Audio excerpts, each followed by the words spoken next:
Oh, baby, how you guys doing out there? Welcome, ladies and gentlemen, Gungans, Droids, Academy Counts, and even all of you Jedi Temple Guardians that kind of suck at your job at doing what your name says. Guarding the Temple, welcome to today's video where the Galaxy of Heroes community is kind of blowing up the past couple days with some things that have happened in this most recent update that we're going to start seeing later on this week. So people, grab yourself a couple of Java Juice. We have a lot to talk about today. The upcoming Jedi Master Mace Windu, the new era battle, and the scary DC word that we'll also talk about as well. So come on over. Let's make sure you're continuing your weekends nice and strong. And if it's not the weekend when you're watching this, well, I just hope your day's going well. So let's start our party off talking about the latest drama for all the Galaxy of Heroes mamas out there. And that's in regards to this guy, but probably more specifically, we really needed to be careful of what we're saying. It's really more in specific to the upcoming, where the heck is this guy? The upcoming Jedi Master Mace Windu, or more commonly known as the TBA coming soon character. As you guys know, we're coming down to the final two requirements, Jedi Temple Guardian later on this week, which if I don't piss off CG in the next couple hours here, I should be able to give away some packs for Jedi Temple Guardian. So cool stuff. We'll be doing that when we unlock Temple Guard later on this week. And Deppa's coming. And it seems like that Deppa and Mace Windu are going to be dropping in the same update. You have the Deppa Marquee, and basically it seems like in the following week, Mace Windu is going to be here in the game. So we're coming close to it, my friends, but the reason why we're really here is because there are some crimes, dare I say, crimes against the Galactic Republic era battle requirements. So we found out the deets for this upcoming era battle because, as we know, the Nightfall event, which was so weird, the era battle for Nightfall, it was given to us when we couldn't do it. And even when we got all the characters, technically it was still bugged, as we saw the other day. It was a weird event. It was loved and hated, as we talked. It was hated because of what we just said, but it was loved because it was bugged, and a lot of people were able to bag extra shards. Well, now we're moving into the Jedi Vanguard era battles. We have some good news associated with it, or let's just get the bad stuff out of the way, and then I'll show you the good news. The bad news is the following. So, like we saw with the Dark Side Clone Troopers, well, you are going to need to have them at some high gear, right, to do the events. And we're not going to have all the characters right away for when the event comes around. You're going to need your Jedi Temple Guardian. Cool. We're familiar with this. Temple Guardian required at Relic 5. But then the problems start kicking in at Relic, or the Tier 5, where now you need Jedi Master Mace Windu. And a lot of you guys, I know some of you guys, maybe we're able to do some of the tiers for, the era battle for Nightfall, able to use your low gear troopers. And I think you're going to be able to use a low gear Jedi Temple Guardian and whatnot for the other tiers. But now you got to make sure you go all the way and get Jedi Master Windu, because the rewards, especially at the very end, look really good. So this is the problem that people are having, is that, well, yeah, you kind of need a legendary for this. And it's a little bit ironic, dare I say, where the Nightfall era battle, we were forced to use a trash Lord Vader, right? We were granted it. Cool. All right. People didn't need to have Lord Vader. So that was the upside. If you didn't have Lord Vader, it's fine. We were given it. The problem is, well, why can't we get Jedi Master Mace Windu loaned to us? What is this? It's unfair, dare I say. So this is what has people pretty upset about this. And at Tier 7, you would need a Relic 9 Jedi Master Mace Windu. And I'm going to show you the rewards.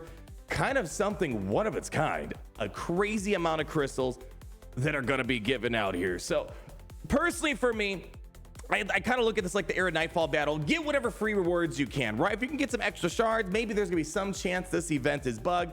I find it doubtful, but there's always that slim chance in Galaxy Heroes, because the game, as we always say, it's never gonna be fixed. Just like Luke Skywalker said, no one's ever really gone. The bugs are never really gone. But basically, even to get to that tier, you're already gonna need a Relic 5 Temple Guardian or Deppa Balaba.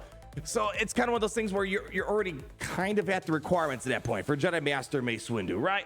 I just find it ironic, kind of annoying that we were given a Lord Vader, but we can't be given this. And let's just say you continue using your Jedi Master Mace Windu and whatnot furthermore. Also note, you can use your Jocasta Nu for it. Let me go talk about some good news. Actually, let's show the rewards real quick. And then I'm going to say the good news that, again, I haven't played it myself, but it seems to be good news about the difficulty of this event. Let's go first show you this. We have the rewards that were data mined from Barbarossa and the SWGoH events Discord server. Pretty standard stuff. You get all your shards. Cool. Your gear, which is nice. Again, I think tier 1's gonna be very manageable, just like we were able to do for the Nightfall battle. There should be no excuse to skip out on tier 1. we'll have to wait and see when we get here. And of course, we're familiar with the droid brains, the Omicrons. Pretty good. Again, big incentive to get these characters right away because they're really giving you a lot of solid stuff, Zimbital cards. And these are going to appear several times over, but check out the highest tier, which requires, again, a Relic 9 Mace Windu, 2,000 crystals. And when you go to see the upcoming calendar, and let's just say you get Relic 9 Mace Windu right away, which everyone's gonna be doing that, right? You're gonna get Relic 9 Mace Windu day one, 2,000 crystals, 4,000 crystals. And as we know, the long-term plan, it's gonna keep appearing frequently for a bit, and then eventually just be put into some rotation that we don't understand. But then what is this? 6,000, 8,000, 10,000, 12,000, 14,000, 16,000, 18,000, 20,000 crystals potentially for the upcoming months here, assuming that these crystals are indeed repeatable over and over again. So if you spent a lot of crystals for the Mace Windu requirements, well, this is gonna help make up for that and more down the road. They're really trying to make this game more into a spreadsheet, right? Where, as I said, for the longest time, there really wasn't much of an incentive to get a character day one. Oftentimes you gotta wait several months before they're even usable, and you don't even know if they're gonna be good. Well, now they're giving you incentive while you're in that waiting period. You're getting a bunch of rewards. They're giving you focused datacrons, which we'll talk about today, to make them more viable in that immediate term. So there's no doubt in saying there are a lot of rewards associated with it. But at the end of the day, yeah, it's again, ironic, annoying that I can't be given Mace Windu and I can just use my Jedi Temple Guardian and whatnot. But if I'm understanding this correctly, technically you don't need to have Relic 9 for the other guys if you didn't want to for these higher tiers. So I guess that's an upside, but can you beat it with just the Relic 9 Mace Windu? We'll have to see. Let me show you some gameplay of it real quick. This is the good news associated with it. So again, data miner Barbarossa was able to pull out a little bit early what this looked like. So this is the new air battle wave 2. I believe the first wave, just a couple of royal guards or whatever. So it seems to be, again, this was gear 11 on tier 2 new air battle. So that's easy enough to get the shards at least. I don't know what the higher tiers are going to be like, but for most people that are watching, probably engaged in the game, you care about the earlier difficulties that you can do for free. It seems to be way easier than the dark side clone trooper battle. So that's the good news associated. Good news is, seems to be easier, TBD. Let's wait until we get our hands on it, of course. Other good news, rewards seem to be really good. Annoying thing was, Relic 9 Mace Windu, but even to get to those higher tiers, you still need the higher relics on the Jedi Temple Guardian and whatnot. So that's that. Very weird stuff, this air battle system. Again, my opinion has been, I think we ticked off CG and we complained about them weeding out old assault battles once new ones came in. Remember, we had the, what was it called? Pretty Patrol. Then we had Duel of the Fates, and they're like, oh, we're going to start removing old ones. People got big mad about that, and rightfully so. So I think this was their solution to that. It's like, we're just going to create this new era battle system, right? And they could just kind of create their own new rules and expectations when it comes to this. Okay, so people, we got a busy couple weeks ahead here, and I'm assuming if we are going to be getting Jedi Master Mace Windu in the next 2 weeks or so here, 2-3 weeks, we're probably going to get some more deets on the upcoming raid. But speaking of upcoming, let's talk about the upcoming datacrons. All right, if you don't want to stick around, that's all fine and dandy, but I think it's good to see what's coming to the game, because I'm sure some of you are going to see these bonker datacrons that are coming around the corner. Generally, when we get the datacron news, people lose attention. I get it. It's, gosh, datacrons, you guys know my opinion. If you don't, there are like so many layers to it. The acquisition, what it does, the stats associated. I love the seasonal meta changes. I don't like the acquisition, and I don't like the crazy stats given on datacrons. I actually want to start off with the focus datacrons first, and then we'll come check out the rest of this. The focus datacrons, and I have, oh man, I like focus datacrons in some extent, but I dislike them in a lot of ways. I mean, I want to show you real quick. So normally, I get a lot farther without the focus datacrons, right? Usually I get about here. Sometimes I get a little bit farther if I really push, again, not going heavy on the crystal spending. Focus datacrons, I noticed I was spending more crystals. Obviously, these are several datacrons costs merged into one. And the other problem was, well, if I'm doing all these, well, I'm missing out on the rest. So I spent more crystals than I probably wanted to. And I also felt like I got less datacrons from a quantity perspective. But some of these are really good. And the great thing is there are no like relic requirements. You can use these on lower gear characters. So there is a couple of upsides to it, but man, the costs are astronomical. And I don't think they're all going to be necessary, but here, let's go take a look at some of the upcoming ones. First and foremost, we will have ourselves an upcoming focus datacron that's going to be specific to the Jedi Vanguards for Jedi Temple Guardian. And it's going to have some Jocasta new bonuses as well where it looks like they're introducing the courage mechanic. I don't know if courage is going to become a part of the Jedi Master Mace Windu kits, just like right now Talon can do fear. She doesn't normally have fear. But anyways, they seem pretty interesting. You know, you get your speed up, and there's a lot of assisting on Jedi Vanguard teams, especially with Keller and back, Shock T and whatnot. Jedi Vanguard allies are going to get damage at the beginning. Jedi Vanguard allies when they defeat an enemy. Can't be revived, so cool, stop some cheesy things. Jocasta Nu is going to be crazy fast now. Tons of Terminator anytime an ally uses a special ability.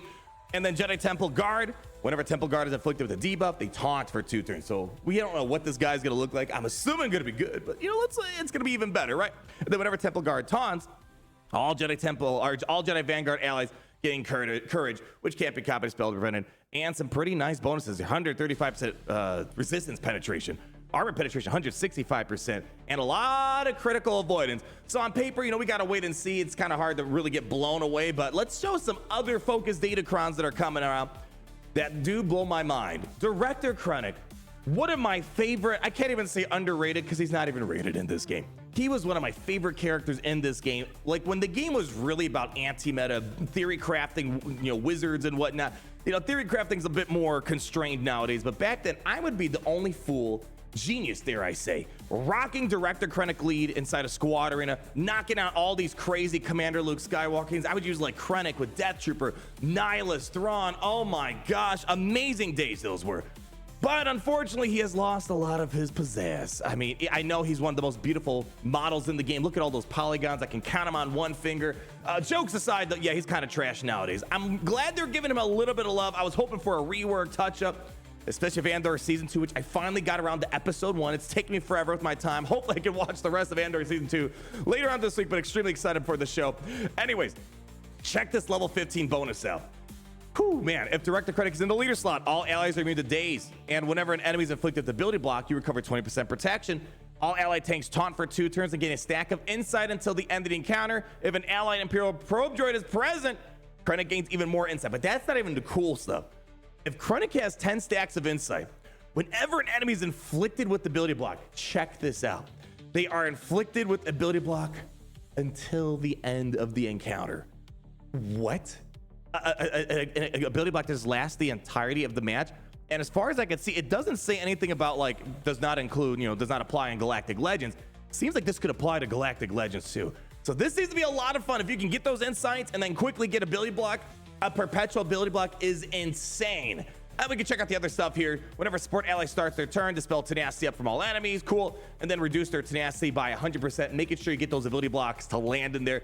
And whenever support inflicts debuffs on all enemies, we've seen this one before. This was one of the craziest datacrons of all time on the focus now, where now you get that extra critical damage, extra tenacity, extra potency, extra defense. This was a crazy debuff back when it first came around. Death Trooper is going to be assisting pretty much all the time now. Empire, whenever an Empire ally deals damage to an enemy and no other enemy's ability block, you inflict ability block for 1 turn on the target enemy, which can't be evaded or resisted. Yeah. And then Short Trooper, anytime Short Trooper's defeated, they are revived 100% health and gain protection over time, 75% for 2 turns, and take a bonus turn. I've always liked Short Trooper too. I mean, I want him to get more involved. It sucks it's only for the datacron, but you know, is what it is. So this one seems highly interesting. I need to see it in X before I can like really recommend it, because again, this is like 3 or 4 datacrons put together. Would you rather have all of your eggs in one basket or spread them across 4 teams? You know, it's gonna be hard to say, but it seems like fun. I'm gonna get it because I'm a sucker for Director Krennic. We have one of Hermit Yoda. As well, whenever Hermit Yoda uses his basic ability, he reduces cooldowns by 1, gains 70% max health, which is stacking to 210%. Then whenever Hermit Yoda gains a stack of Jedi lessons, all Jedi allies gain a stack of Jedi lessons. This seems like it's gonna be a big deal for like Jedi Master Luke's and whatnot. We have some Jedi bonuses. Whenever Jedi allies have 100% health, 100% offense on top of that. Oh my gosh. Otherwise, they have 100% defense. Seems like a lot of fun, right? Jedi Knight Luke Skywalker, anytime Luke uses the special ability, he gains a bonus turn. So quickly trying to get him to keep using that leadership ability that he has and getting those stuns out way quicker. Level 6. Anytime Jedi allies gain force, they get 20% more damage, going up to 100% till the end of the battle. Man, this looks to be solid. And then we have this, where anytime they reach 75, 50%, 25% health, they get protection up for 2 turns, which can't be spelled prevented. But the one, actually, hold on, we'll get, we have a different datacron we're gonna talk about soon. So let's just keep waiting. But we have another amazing one for Darkside Vision Ray. Darkside Vision Ray has been banger. with SLKR. Whenever an enemy takes a turn, Ray Dark's Vision takes a bonus turn. Yeah. Oh gosh. Oh man. That's gonna Kylo and Ray are just gonna be off the chains, man. During this bonus turn, Ray deals 100% more damage, and his bonus turn can't trigger this effect on enemies. Oh gosh. Basically, in case there was like an opposing Ray, it's basically canceling each other out. So pretty cool stuff. Unfortunately, we got some Sith benefits here, which are really only gonna apply to Ray inside of a Kylo lineup, but we do also have ourselves ways of getting extra speed and offense anytime dark side allies are being defeated. First Order also getting 10% critical damage, stacking until the end of the encounter. And then Sith Trooper getting a level 3 boost, where Sith Trooper is going to just constantly stack up the crit damage, defense, penetration, and offense. So this seems to be, like, so far out of all of them that we've read so far, like, this is the one that I would pick. If I only get one, if I had Supreme Kyle Ren, Dark Side Vision Ray, this is the one I might, oh gosh. It's just they're so expensive to get for the episode shipment currency too. That's the other problem too. They're not that cheap. It's a lot of Omicrons, Chirotecher sacrifice, but man, it's like, it makes me wonder, should I go out of my way in my free-to-play account to get it? If they drop the Focus Datacron shipment cost, it would lessen the pain, but between that and the crazy cost to get a Focus Datacron up and running, it's a tough sell, man. This is a crazy funny one. Queel, IG-11, and the Jawas working together. I love it just from a thematic standpoint. Level 15, Chief Nebbit at the start of battle. All allies are Jawa, Queel, or IG-11. All allies gain the droid Jawa's scoundrel attack for the rest of the battle. Whenever Chief Nebbit taunts, he dispels it, grants taunt to IG-11 for 2 turns, and then gains a bonus turn. And then the Jawas, at the start of the battle, Jawa allies have 100% bonus penetration. So really, this is trying to make this into a supercharged... The thing about the Jawa lineup, it's all about Jawa scavenger. If you can keep your Jawas alive as long as possible, you're going to see some big boomers. And that's the joy of all this. So getting 100% bonus protection, pretty big deal. And then you're going to put provoke on the enemies so they keep hitting you with minimal damage to you, getting more thermal detonators, nutty stuff. Then Queel, whenever Queel damages an enemy with the special ability and the enemy doesn't have armor shred, lots of armor shred on there. When he uses the basic ability and damage an enemy with armor shred, he exposes them. So between the exposes and thermal detonators, that's a lot of stuff going on here. And then Queel gains 50% protection up. IG-11, anytime it loses taunt, removes 50% Terminator from all enemies. Pretty crazy stuff. And we get this, the weakest ally gains 20% Terminator for every light side ally. So I don't know if maybe this is going to be something where Jawa Engineer can fit its way in, because that would be likely the weakest ally, and then gets a big boost to Terminator at the very beginning.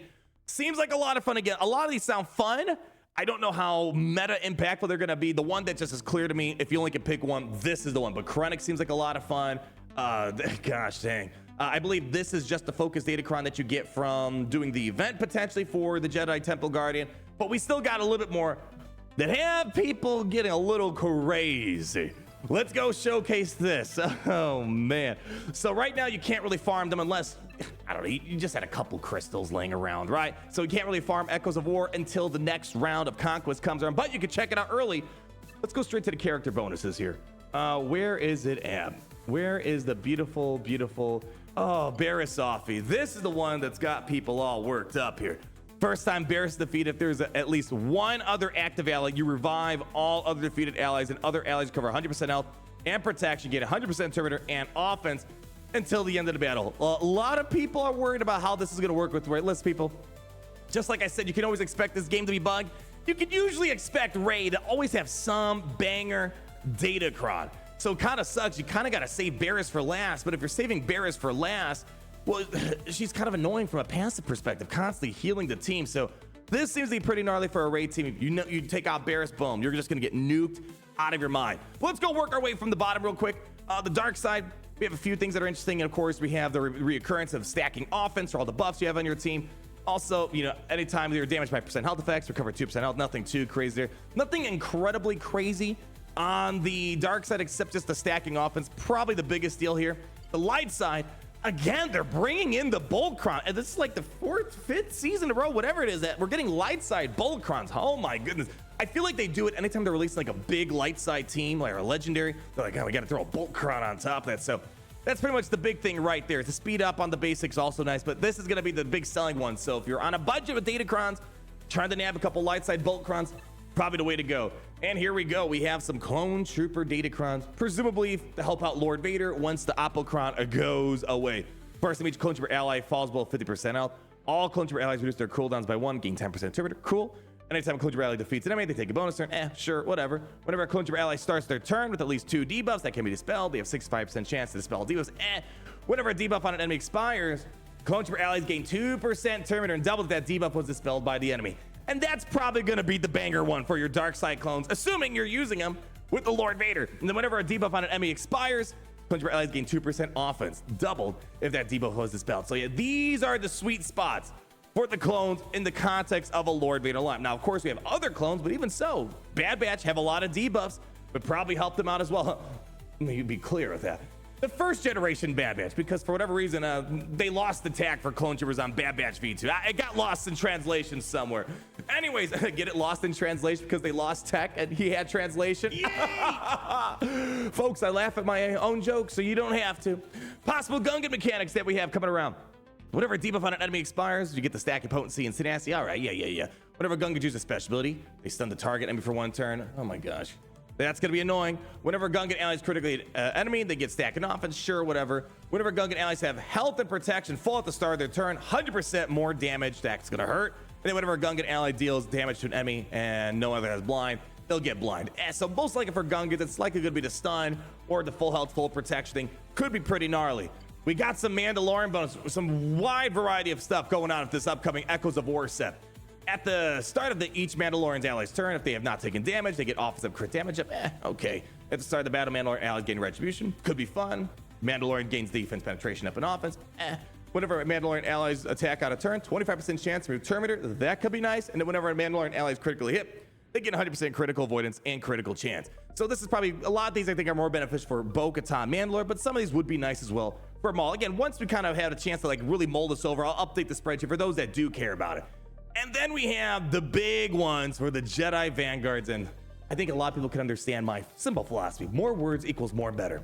If all allies are Jedi Vanguard to start the battle, they gain protection up 100% for 1 turn at the start of the, for 1 turn at the end of their turn. An additional bonus is based on a roll. If you're an attacker, you get to ignore taunt. Healing Sports, first time this character is defeated, they are revived with 100% health protection. Whenever an enemy dispels a buff from a Jedi Vanguard ally, they are inflicted if provoked. Then whenever Jedi Vanguard allies attacked out of turn, their cooldowns are reduced by 1, bro. Yeah, I think we can basically stop right there, right? I mean, we have this reduced damage. I mean, it's fine. In the context of what we just read, these are, they just look fine, but these are also great. Jedi Vanguard allies getting an extra 400% offense equal to their defense. Whenever Jedi Vanguard allies recover her health, they get protection, right? We've seen these before. And then whenever Jedi Vanguard ally deals damage to an enemy, they get ability block on the enemy. So yeah, I think it's pretty much gonna be that first one, but that 400% extra damage, we've seen that for other factions. It looks pretty good. We have Gar Saxon for the level 9, being able to get him to deal more damage. Great for Maul, right? Commander Cody. Why is this here? It's only there to just, gosh, pretty much only there to just ruin your chance of getting the datacrons you want. Really annoying. Qui-Gon Jinn gains 50% turn meter when other allies use special abilities. It's just okay. Qui-Gon Jinn. Yeah. I wish it was someone else, like maybe Anakin or Ki-Adi Muda getting turn meter, right? Jar Jar Binks. Anytime he inflicts a debuff, they recover for 25% health protection. Seems okay. Ayla Sakura, nothing too crazy. Luminar Unduli, man. This is the time that CG has to do something about this. Now, again, I can't promise anything. When I was on stream, we were doing a giveaway for Scourge. CG Meathead, the community manager, they were hearing us, you and I, having a conversation about Luminara. And I was just sent the picture. Again, I wasn't even talking to him directly. He was like, Luminar Omicron. We never heard of that one. So take it as you will. Maybe we're just being teased. Maybe something's going to happen with Luminar. I want a reason to get her Omicron. I love Grand Arena. I pretty much have all of them.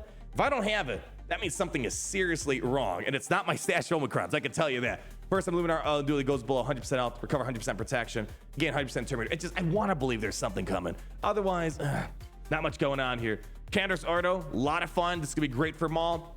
This guy's Clone Trooper, being able to stack up speed and crit damage. Sure. I just want to remind you guys, once the Apocron goes away, I'm going to be expecting a massive reduction in power. Hopefully you guys were understanding that memo, because again, it looked so good. I'm like, guys, it's the datacron. It's the datacron. So I just want to make sure expectations are set for when the datacron does go away. I still do like the Lord Vader with the Dark Side clones way more than before. I would take Lord Vader Dark Side clones datacronless over Jedi Master Kenobi. You would never hear me say that for a Lord Vader back then. What else we got for 5s? Yeah, it's okay. You get a bonus turn, recover health. So this might be great for stalling out maybe a gas battle, whatever the case might be. Tarpals. You know, we get to reset our cooldowns on each of his turns.